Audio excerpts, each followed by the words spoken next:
Hello po, magandang araw po. Welcome back sa aking munting channel.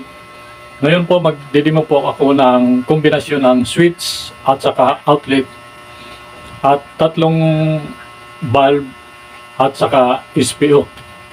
Dalawang outlet na kombinasyon ng switch at saka outlet. Sana po tapusin nyo ang demonstration na ito, lalong-lalo na doon sa mga beginners, para mapulutan nyo ng kaunting kaalaman tungkol sa basic wiring connection ng ating ilaw at outlet sa ating bahay. Sana po mag-subscribe po kayo sa aking munting channel at pindutin ang notification bell at mag-like, mag-comments, at maraming salamat po. Ito po yung ating diagram.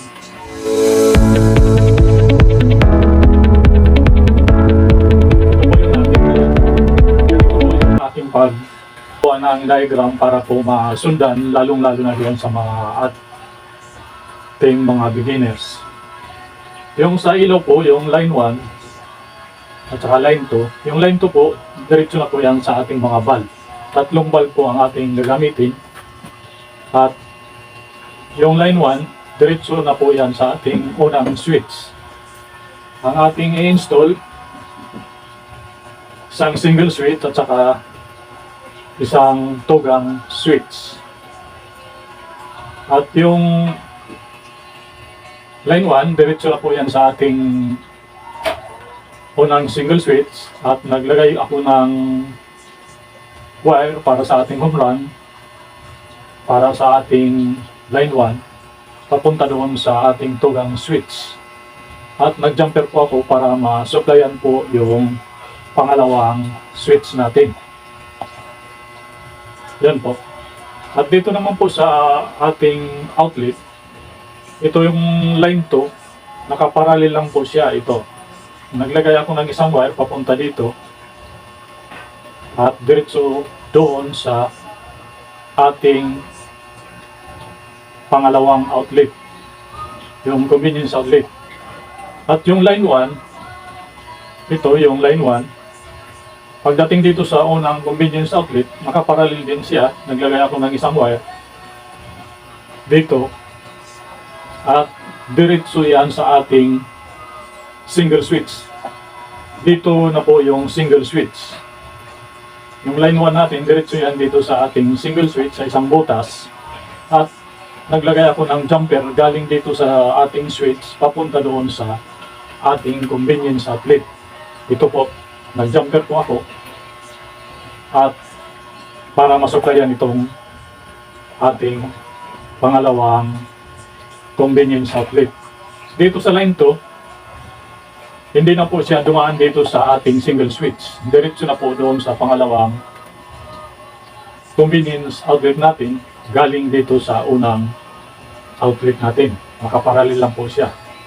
At dito naman po sa ating SPO, Special Purpose Outlet, ito yung line 2. Diretso po yan dito sa unang butas. May nakalagay na letter N o neutral. At yung ground, ito po yung nasa gitna. Ito po. At yung line 1, dito naman po sa isang butas na may nakalagay na letter L. Dito sa kanyang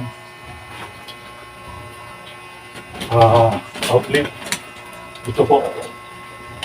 Ground at saka may nakalagay na letter N at saka letter L. Yan po ang ating SPO, Special Purpose Outlet. Yan po yung ating diagram. At doon sa mga beginners, i-screenshot na lang po ninyo para mapag-aralan nyo kung paano mag-combination ng switch at saka outlet. Yan po. Ngayon po, kung na-screenshot na ninyo, alisin ko na para makapag-umpisa na po tayo. Lagay ko muna dito.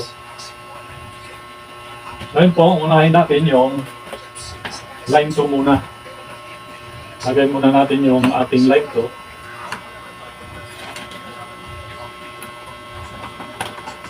Para masundan nyo step by step. Ito po yung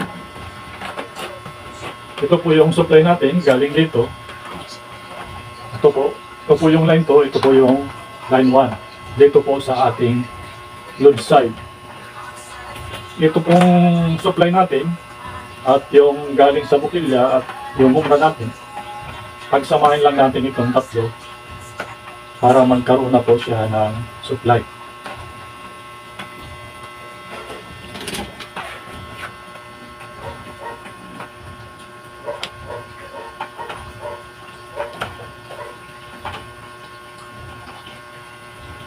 Ako po binabaluktot ko po ito para hindi po pantalin dito sa unahan.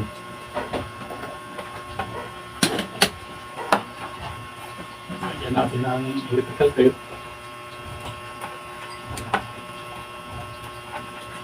Paglagay ng electrical tape, kung anong kakapal ng insulator ng wire, ganun din kakapal ang yung ilalagay. Ako po, for demo purposes lang po, manipis lang po yung aking ilalagay. Para sa ating demo purposes lang po. Yan, tapos na tayo sa unang bukilya. Dito naman tayo sa ating pangalawang receptacle. Itong tatlong ito rin, pagsamasamahin lang natin.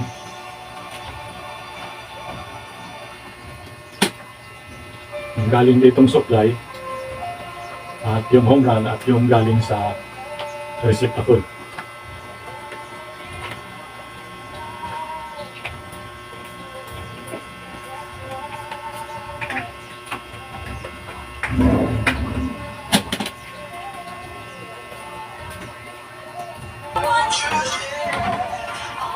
Ito na po. At sunod naman natin yung pangatlong receptacle. Itong dalawang ito, pagsamahin lang natin para magkaroon na po siya ng supply.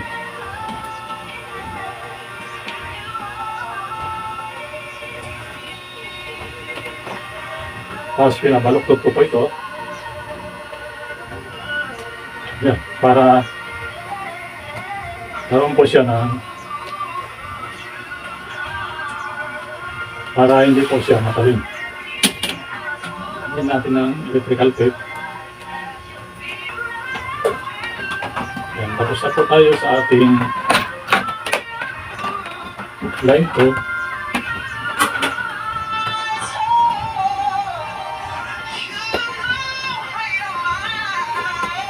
Dito naman tayo sa ating itong return na ito galing sa bukilya.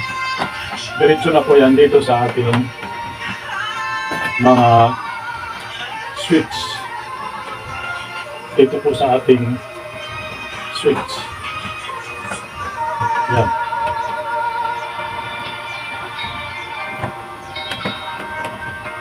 Ito pong token switch dito natin ilalagay, kaya yung return galing dito sa valve tree, diretso na po yan sa ating switch. Ngayon, dito naman tayo sa ating line 1.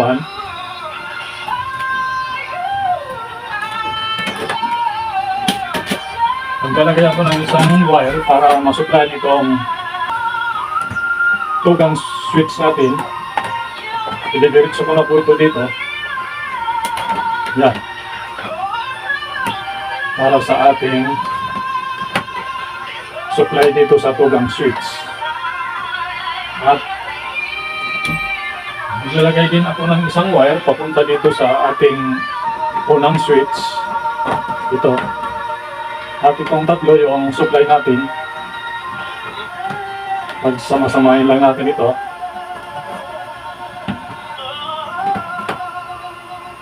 Yung papunta doon sa tugang switch. Itong tatlong ito, pagsama-samahin lang natin para magkaroon na po siya ng supply. Line 1 na po yung ating wiringan. Ito po. Yan ang dati. Binabaluktot ko po ito. Yan. Lagyan natin ng electrical tape.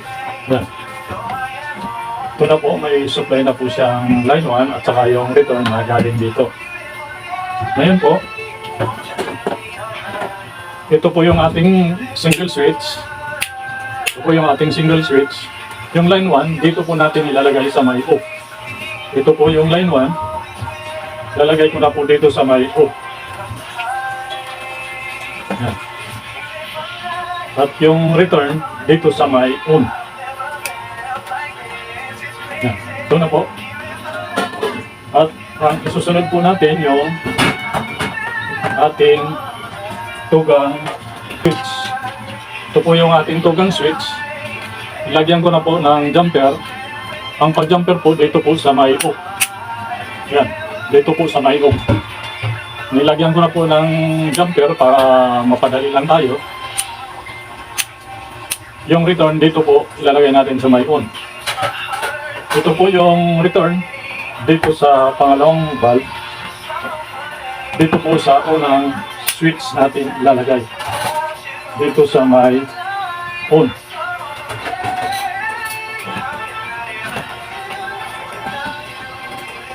Yan.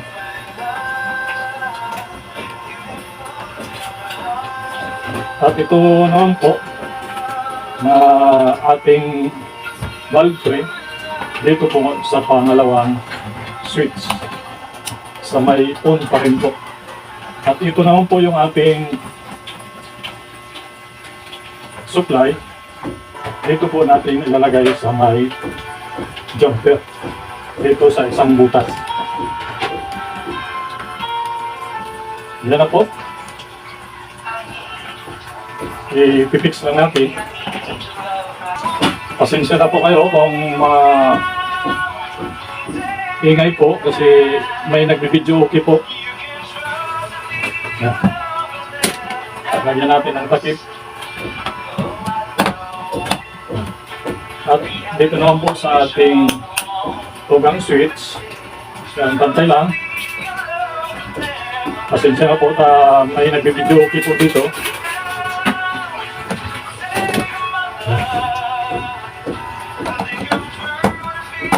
Ayos na po yung ating switch. Ngayon, dito naman po tayo sa ating convenience outlet. Yung ating 1-gang outlet, yung ito po, maglalagay ako ng isang wire, isang wire, yung line 2 at saka line 1.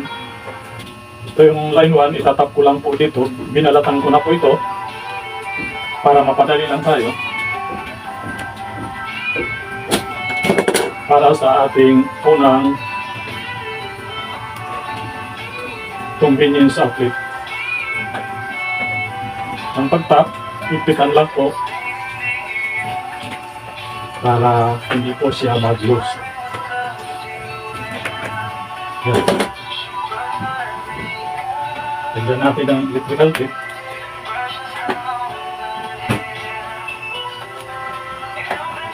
Yan, tapos na tayo sa ating line 1. Nakatap lang po siya. Dito naman po tayo sa line 2. White po yung ginamit ko para madali makita, para masundan niyo, lalong-lalo na doon sa mga beginners.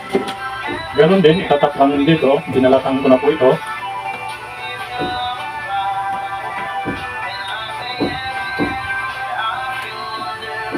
Higpitan lang po ang pag-tap dito para hindi po mag-loss connection. Lagyan natin ang electrical tape. Yan, tapos na tayo sa ating line 1 at saka line 2. Mayroon supply na po siya. Ito po yung 1-gang convenience outlet. Yan, may nakalagay naman po letter N at saka letter L. Yung letter N, dito po natin ilalagay.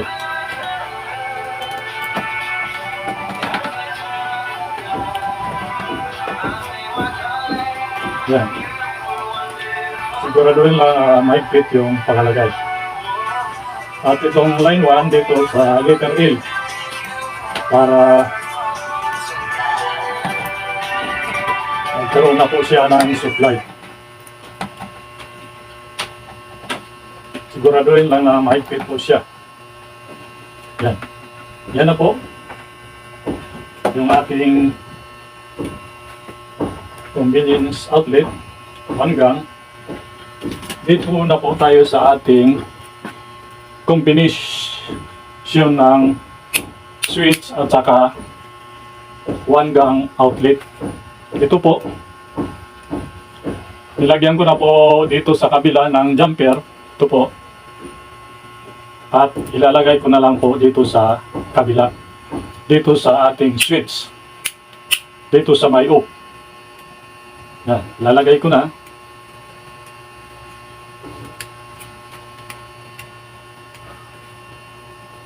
Yan. Ito po yung ating jumper.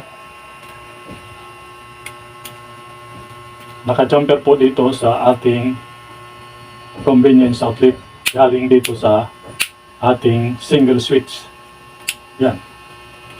At yung ating line 1, dito po natin ilalagay sa may on. Dito sa may on. Yung ating line 1. Yan. At yung ating line 2, dito po sa convenience outlet, dito sa kabila. Sa isang butas sa ating kaharap ng ginampiran. Dito po natin ilalagay. Hindi po natin ipapadaan yan, yung line 2 dito sa switch kasi short circuit po yan. Yan. Yan na po ang kanyang connection at ipipix lang natin. Fix ko lang. Yan. Lagyan natin ng takip. Yan. At ito naman po ang ating ipipix. Sana po na sundan nyo yung ating wiring connection para sa inyong pag-DIY. Yan po, pantay lang. Yan. Lagay na po. Ilagay natin yung takip.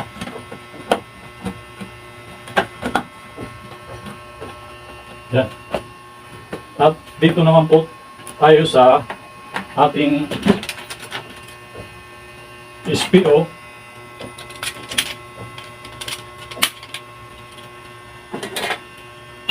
Ito po yung ating SPO. From outlet po siya. Yung maliit ang butas. Ito po yung mahabang butas. Dito po yung line 2. Kung line to neutral, dito po yung neutral, ito naman po yung live. At ito naman po yung ground. Kaya tatlong wire po siya dahil may ground po siya. Unahin natin itong ground. Dito po, may symbol naman po siya na ground. Ngayon po, naka-screw type po siya. I-screw lang po natin.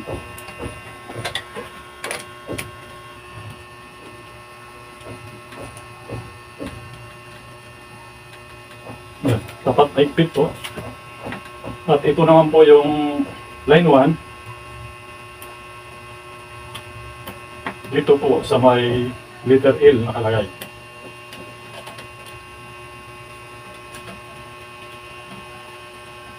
Naka-screw type din po siya. I-screw lang po natin. Yan. Ito naman po yung line 2.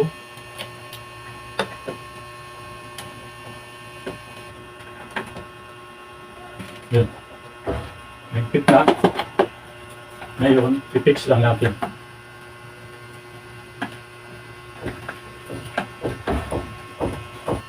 Yan, pantay lang. Yan. Lagyan natin yung takip. Ngayon, tapos na tayo mag wiring connection. Kailangan natin mag short circuit test bago natin i-terminate dito sa breaker. At dapat palagi po itong naka-off at magsuot ng glove. Ngayon, may digital tester po ako. I-select lang sa ohms at iset sa continuity. Lagyan natin ng ilaw. Ibabaser po natin. Pag bumaser po siya, yan. Pag nilagay ko po dito sa ating, unahin natin yung para sa ilaw.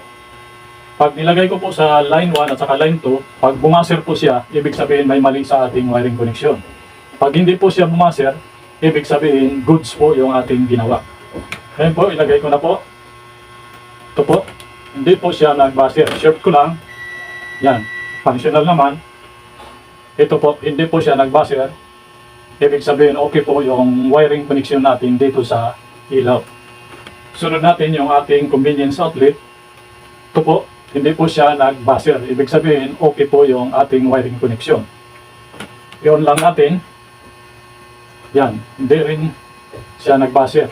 I-off, hindi siya nag-buzzer. I-on, hindi po siya nag-buzzer. Ibig sabihin, okay po yung ating wiring connection. Yan po. At dito naman po sa ating special purpose outlet, tulad ng dati, pag bumaser po siya, ibig sabihin may mali sa ating wiring connection. Ito po, nilagay ko na po. Wala naman buzzer, shift ko lang. Functional naman. Yan. Hindi po siya tumutunog. Ito po yung ground niya. Yan, kahit sa ground, wala. Hindi siya tumutunog. Ibig sabihin, okay po yung ating wiring connection. Ngayon po, i-terminate na po natin dito sa ating breaker. O line 1. Para sa ating ilaw, ang ginagamit dito na wire ay number 14. AWG or 2.0 mm square. Higpitan lang po para sa ating breaker na 16 ampere. At dito naman po sa ating, para sa ating convenience outlet, dito po sa 20 amperes na breaker, ito po yung line 2.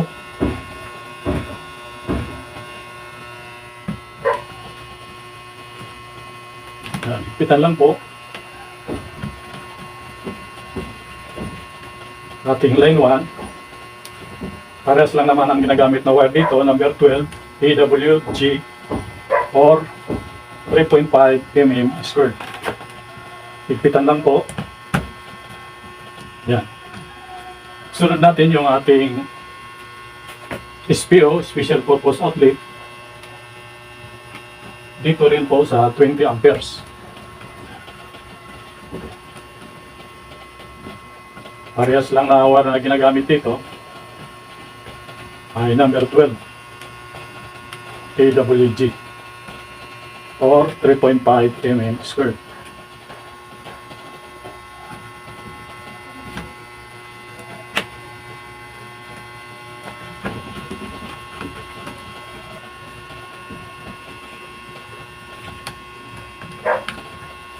Kailangan higpit po.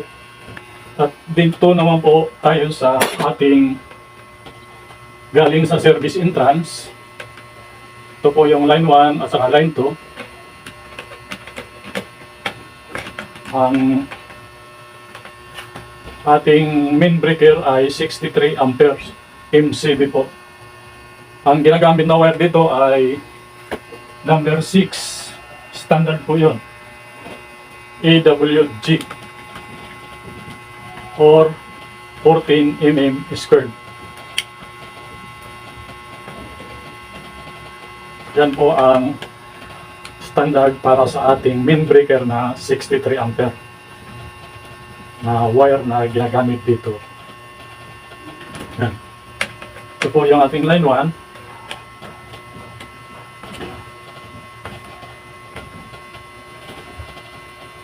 Yan, higpitan lang po. Yan.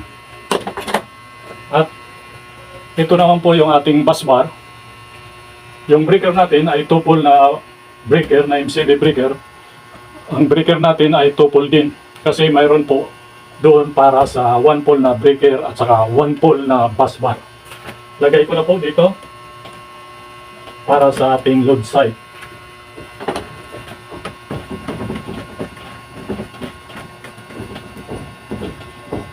Higpit lang po. Yan. Higpit na. Ngayon, ilagay natin yung mga valve.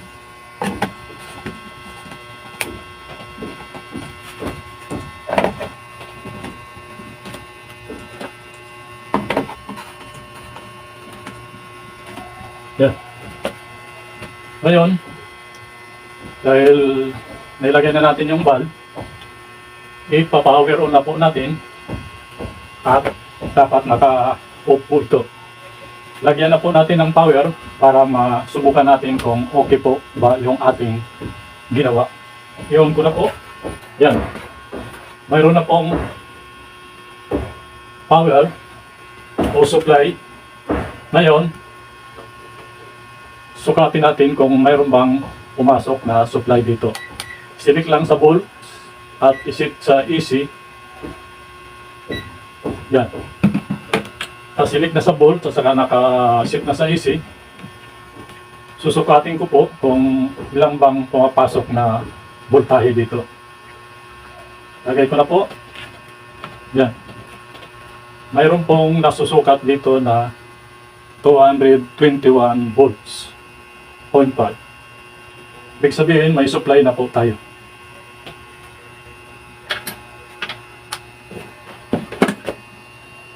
Ngayon, dahil may supply na po tayo, iyon ko na po itong ating main breaker na 63 ampere. Yan. Unahin natin yung para sa ilaw, itong 16 ampere. Yan. Pag inom ko po ito, dapat umilaw po ito. Yan. Umilaw po. At dito naman po, sa unang switch, dapat umilaw po ito.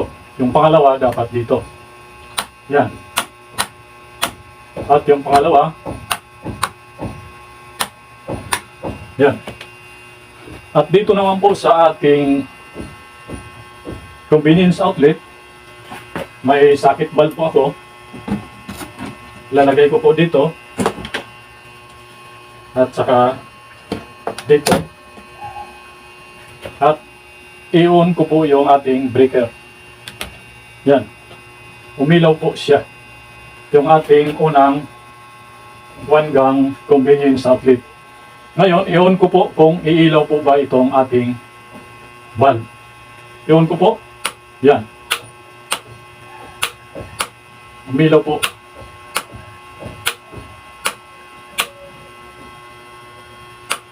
Ngayon, i-on ko naman po dito sa ating special purpose outlet. I-on ko po itong breaker. At subukan natin kung iilaw ba siya. Yan. Umilaw po.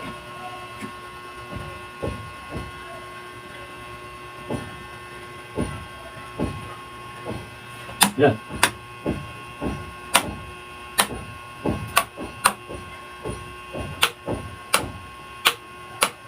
Ngayon, i-off ko dito sa ating breaker para sa ating ilaw kung mag-uupo ba siya lahat. Yan, nag-upo yung para sa ating ilaw. I-on ko po. At dito naman po sa ating convenience outlet. Yan. I-on ko po.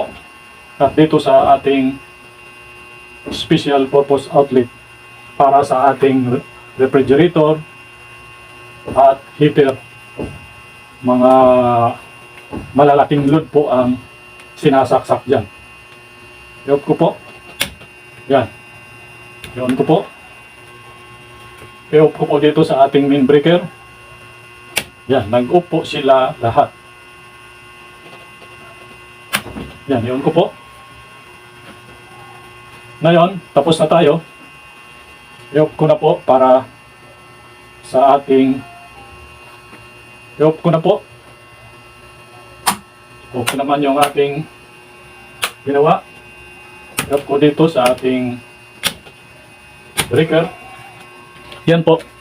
Sana po tinapos nyo ang demonstration na ito para sa ating combination ng switch at saka convenience outlet at 3 ilaw at 1 gang single switch at saka 2 gang switch ang ating in-install at saka SPO, Special Purpose Outlet. Maraming salamat po sa inyong panonood. Sana po mag-subscribe po kayo sa aking munting channel at mag-like, mag-comment, pindutin ang notification bell para updated po kayo sa aking mga susunod na i-upload. Marami na po akong mga in-upload. Sana po panoorin na lang po ninyo. Nandyan na po sa playlist. Sana po napulutan nyo ng kaunting kalaman tungkol po sa basic wiring connection para sa ating ilaw, outlet at saka SPO para sa ating bahay. Maraming salamat po. Thank you.